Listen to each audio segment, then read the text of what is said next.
এটা আমি কি করছি বলো তো, অন্নপূর্ণা ভাণ্ডার ফর্ম ফিল আপ করছি। আজকের বাড়িতে বিএলও এসে ডাকলো যে অন্নপূর্ণা ভাণ্ডার ফর্ম ফিল আপ করার জন্য এসছি।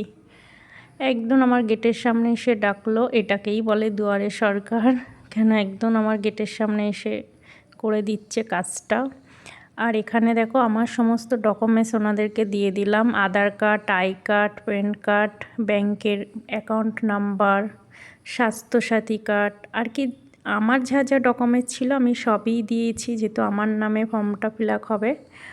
আর এদিকে আমাদের বাড়ির যে কজন মেম্বার ভোটার হয়েছে তাদের আই কার্ডের নাম্বার লাগছে, তাদের আধার কার্ড লাগছে, তাদের সবার রেশন কার্ড।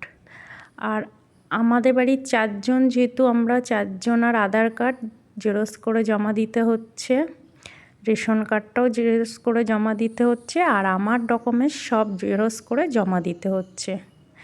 বেশিক্ষণ লাগলো না, 10 থেকে 15 মিনিট লাগলো ফর্মটা ফিল আপ করতে।